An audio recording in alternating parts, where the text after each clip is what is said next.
If you've been running paid ads for your e-commerce business and your numbers just don't make sense, your CPA is too high, your ROAS is weak, and traffic is coming in, but the revenue is just not quite there, I'm going to tell you something about ads that no ad agency actually wants to admit. And it's that the problem is actually probably not your ads. So for context, we've worked with over 70 direct-to-consumer brands and driven over $10 million in revenue. And one of the most consistent patterns we see is that brands will spend obviously months just testing new creatives, iterating their campaigns, whatever it is, just going crazy on what's actually in the ads manager. And the entire time, all of the ads send people to a landing page that's just untouched. And most of the time, like the page will be converting at like maybe like 1.5%, maybe even as high as like 2%. There's just so much money sitting on the table if they can just get that one stat up. So like that is where all of the money is being lost. So in this video, I'm gonna walk you through all the details of what you have to do to build a landing page for your e-commerce business that actually converts. And this is the same framework that we're actively seeing results for across all of our clients on the ad funnels that they're actively spending dollars on. So then by the end, you'll know exactly what a high converting page is built on. You'll know what the direct response style product page looks like and why that specifically outperforms everything else that we've tested. And you'll know what to fix first when your conversion rate isn't where it needs to be. So stay with me here because the fix is almost always a lot simpler than you think. So to begin, I want to go over what the real problem actually is here. Most brands will either do one of two things. They'll either throw a page out there that just kind of presents whatever the product is, and they'll assume that just because they have a page, like it's doing their job and the ads are doing all the heavy lifting. And in some rare cases that can work, but the other brands are usually launching a page that they think looks really good, and that's pretty much it. They just assume that because the page looks good, it's gonna perform well, but which is not always the case. And then of course, if you're the rare brand owner where your page is well researched, it's been split tested and battle tested, that's good. Those are the winning pages. But like I said at the beginning of this video, there's usually a ton of cash sitting in the page that you're running right now if you're not that last brand I mentioned. If you're one of the first two where you just have a page that presents the product with no good design, or a page that looks really good but it's not well built out, it just looks good and it doesn't actually perform, there's a ton of money sitting there. And now I want to get very tactical, and that is that the biggest killer of page conversion rate is when the page messaging and presentation doesn't match and is not congruent with the ad that they came from. So for example, this page right here was actually one of the ones that our client was running before they worked with us. And I won't drop specific numbers, but I will say that their return on ad spend tripled when we just switched it from that page to this page. So this page, like I said, was a 3 times higher ROAS when split tested with the exact same ads. Main reason being that it was more congruent with the actual ad itself, and because of a lot of other reasons which we'll get into here. The other big problem that I'll see outside of congruency is that the ad itself, the landing page itself, is just kind of built as if it's like a homepage. Some brands will even make the big mistake of sending cold traffic to a homepage or a collections page. You're essentially setting yourself up for failure there, or again, to be fair, there are some rare cases where it can work, but pretty much every single time that we've ever tested a collection page for a cold traffic ad destination versus a product page, the product page wins. And the reason for that is because when you send people to a product page, it's a guided experience. You're not just sending them off to a page and saying, hey, go figure out what you want. You're giving them a guided experience, one path forward, and the friction is so low that it's much easier for them to actually go by. And then of course, there are a million different messaging and imagery-based things that we could talk about in terms of big problems that I see actively in the market right now for e-commerce businesses. But another big one is the offer itself. If you're running no creative offer whatsoever and you're just presenting the product itself with its price, no offer, no urgency, no scarcity, no reason to act right now, that's gonna cause a lot of issues in terms of actual conversion rate of what you're doing. So now I want to get into the core principles of what every high converting page is actually built on. Now, there are a couple main ways that you can take the information I'm about to give you and actually implement it, because I don't want you to just watch this YouTube video and not get any value from it. I want you to turn what I'm saying here, which is battle tested across all of our clients, into real money for your brand. So number one, you can go take the transcript from this video and then put it through AI and have it like analyze your page against the actual information that I'm giving you here. The other thing you can do is just like take some notes here and then like go and test this stuff like literally today or tomorrow. So the first most tactical thing that I can give you in terms of getting these landing pages to convert is, again, you need to remember, this is cold traffic. These are leads that These guys don't know you, okay? They don't know that your brand is trustworthy. You have to show them because they were just scrolling on Instagram or TikTok or Facebook or whatever it was. And yeah, maybe they've heard of your brand before. That's very common as well, especially if you're a bigger brand watching this. But they need to be sold. They are cold. So if you caught their interest with the ad and then they clicked and land on your page, the number one principle that we're seeing crush across all of our clients is taking all of the core value propositions that would get someone to essentially purchase that product and putting them right in the hero section. So this page right here is actually a great example of how we did that. Essentially, this brand before was just running a very basic page for a product that needed a lot of convincing to actually get people to buy. And so we took all those core value propositions that people were curious about or needed to know before they actually, pulled out their credit card and bought this online. And we just put it all in the hero section. And no matter the niche, whether it's like a product like this or a product that's more in like health or supplements, we're always seeing this work. And when I say core value propositions, here's what that means. There are 3 core buckets. The first one is going to be like the value props themselves. We'll get into a few examples. The second bucket is going to be social proof, and the third bucket is going to be experiential type of imagery and messaging. So starting with the value props themselves, what does your product do to help my life? That's the value proposition. So it's like, let's take this example. This product's core value propositions are to make the female's hair less frizzy and breakage and everything in the mornings. And so that's what's communicated directly here. And of course, it kind of doubles as a skin benefit as well, not just the hair. You'll have like benefit-based value propositions like that, but then you'll also have the other ones like a guarantee or like the actual terms and stuff of whatever offer that you're proposing. Those are like the value propositions, and those should be made abundantly clear, again, directly here in the hero section. Second is the social proof itself. So I'll regularly see a brand where they're doing a really good job in terms of like the product itself being great, and they're driving a lot of very high intent traffic from the ad so that they get by with this.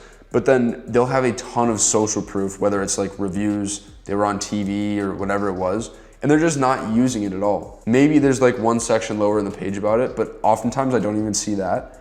And if you're failing to do this, you are quite literally just wasting all the social proof you have, because this cold traffic needs to see that. So we need to be able to communicate it to them. So there are a few ways you can do this. You can do this with all the reviews at the top. One thing that we're testing out a lot more recently is like dropping a review, like an actual review itself in here in this section to like kind of make it more personal. Another thing we're doing a lot more of recently is adding social proof all throughout these image carousel images. The third thing is experiential imagery and messaging. So what that means is allowing someone to experience or imagine themselves with the product. So obviously this page that I'm showing you here still does that really well. And this is another great example of that from Space Goods, where you can see that this specific image in their image carousel literally shows the steps of using the product while showing someone actually doing it, which builds a ton of trust because it shows it's real and they can imagine themselves literally doing this like in the morning or something. Now, some other really key points that I wanna make here in terms of like getting these high converting pages built out the right way. And this is another thing that we're just seeing work really well here is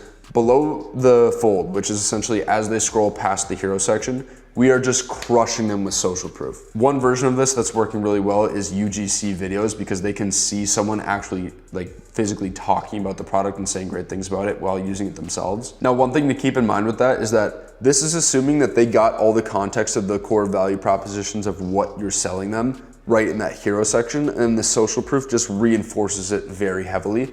If you're selling something that kind of requires more education before they actually make the purchase, then below that, you might do that framing and that belief shifting in that section and then flow into social proof. But right now, with how many competitors that you probably have watching this, you need to be able to back up all these claims that you're making immediately with that social proof. Now, a few other quick points that I wanna throw in here is number one, always use specificity in terms of any claims or whatever it is that you're saying. The more specific we can get, the better in terms of the actual effectiveness of that copywriting. Number two, and this is a big one, is you want to use visual first layouts and versions of your copy. So what do I mean? If you can write a big paragraph of copy and then take that and communicate it in a actual visual, rather than the copy itself, that will do better. Why? Because it's easier to consume and it's more, when you can see it yourself, it helps you visualize yourself doing it, that experiential point that I was making, rather than just reading about it. So the more you can take your copy and shift it to visuals, the better that works. And the cleaner your page will look. Also, we never want to make false or empty marketing claims. We want to back everything up we say with proof. And that could be whether it's, like a review of someone saying something that backs up exactly what we said. That could also be like, a publication that you were shown in. That could be like, as seen on TV in this segment doing this thing that I'm just making the claim about. We want to back everything that we're saying up with proof. That can also mean just explaining away the actual mechanism of what you're saying. For example, if you sell a supplement and the supplement is having this specific claim, you can even just talk about how it makes sense that that thing would work based on things that they are already experiencing. Now, I don't want this to get confusing though. The main thing that I'm saying here is you don't want to just throw out empty claims and just say like, get XYZ benefit without backing it up with real proof that it's possible for them specifically. And at this point, you can kind of see that there's a lot that goes into all these landing pages and everything. So what I want you to do is, if you do want a team like us that just does this every single day, day in and day out, for a lot of brands across a lot of different niches, there's going to be a link at the top of the description here in this video. You can jump on to a page and see kind of the details of what we do for clients and how that works. If you want to potentially have us come in and build pages out or run a whole CRO strategy for your brand, you can book a call with me on that page if you think we can help out. So feel free to go check that out and I'll talk to you soon. Now, before we wrap up, I want to get into the top things that you need to fix first in terms of, like, let's say right now, your conversion rate is not where you need it to be. Where do you start? So obviously I could spend 8 hours here talking about all the inner details of conversion rate optimization and how that all works, but I want to give you just as much value per second in this video as I can. So here's the TLDR of what you actually need to worry about in terms of taking your conversion rate from whatever it might be now, which maybe it's as low as like 0.1%, 1%, 2%, whatever, and getting up to those higher percentage points so that your ads become more profitable. So number one, and again, this stuff varies a little bit based on the size of the brand, but we don't want to do these little small split tests in terms of like button color or like changing this one piece of copy.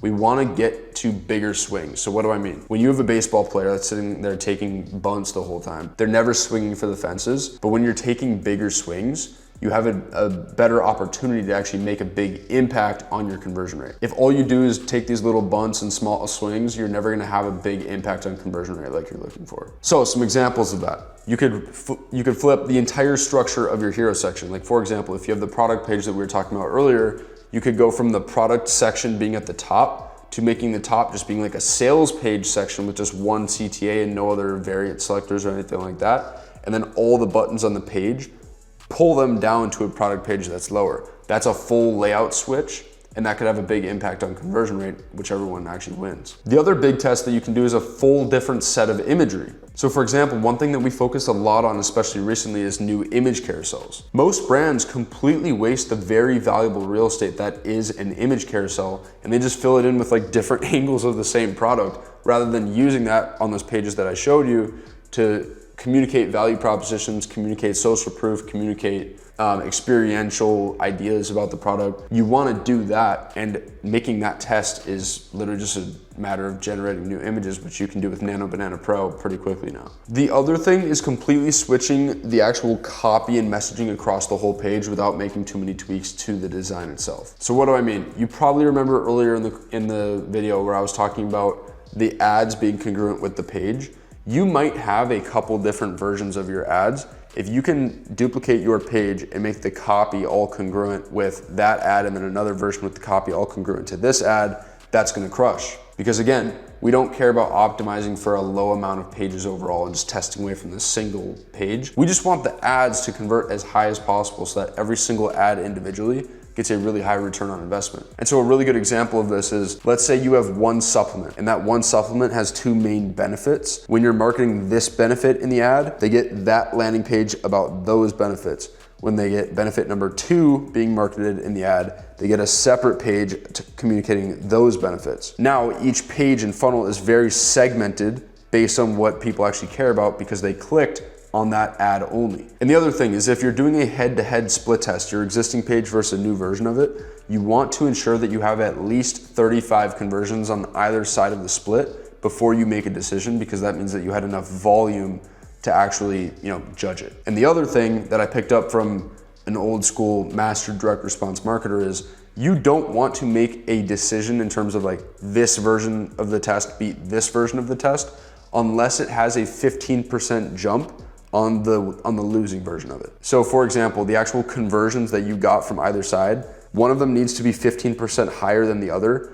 Otherwise, direct response marketing history tells us that it will swing back either way. That 15% jump threshold is where we know it's like, okay, this was a conclusive winner and we have statistical significance because we have a minimum of 35 conversions on either side of the test. And especially if you happen to be watching this and you're a bit of a smaller brand, you'll notice like that's why we want to take these bigger swing tests, because if we're not doing that, we're not gonna be able to get as much volume in and we're not gonna make an actual impact on our conversion rate and we'll just waste our time. And so the reason most e-commerce landing pages don't convert well enough isn't really complexity. It's just that they were never built with conversion in mind and all these principles that I just told you about in this video. Usually it is that they were just built to look good, or they were just built to like get it done and all the focus is put on the ads. But all that you and I care about is converting and growing and staying on brand in the process. So obviously there are kind of like two paths from you consuming the content in this video. Number one is obviously nothing changes. You might pull like an idea or two and like communicate it to your team, or just think about it or put it in your notes and not really implement it. But what I'd love to have you do is take the principles that I gave you in this video, or maybe like take the transcript from this video, give it to AI, have it judge your current landing page through the lens of the content in this video, and then actually go and implement these things and see the jump in conversion rates. And remember, you can have confidence in that because we're actively doing this for so many different direct-to-consumer brands and seeing the impact of it. So I'm sure that same thing will happen to you. Obviously, I'm not guaranteeing success here, but I know it's possible. And after you see that win, hopefully then you trust that we actually know what we're talking about. And so at that point, if you want a team that does this for a living and you want us to come in and build new landing pages and run CRO strategies to boost that conversion rate steadily over time, while potentially running the ads in the front end and the email and SMS marketing on the back end, we're your team. So like I mentioned earlier, the top link in the description is going to have a full breakdown on that page of exactly what we can do for you and what we actually offer as an agency. If you want a team that does this for a living and knows specifically how we can get you results, book in a call after you check out that page.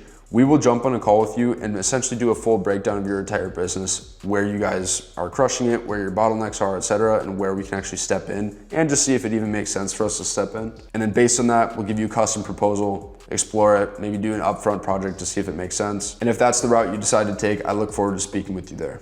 If not, at the very least, drop a like and subscribe. The video popping up on the page here is going to be a full course on email and SMS marketing. Because obviously when you convert these people on the landing page, you need them to, retain and keep buying and refer their friends and everything like that. So that's what the email and SMS marketing is for. Anyways, really hope you got value from this video. Let me know in the comments what you thought, and I will see you in the next one.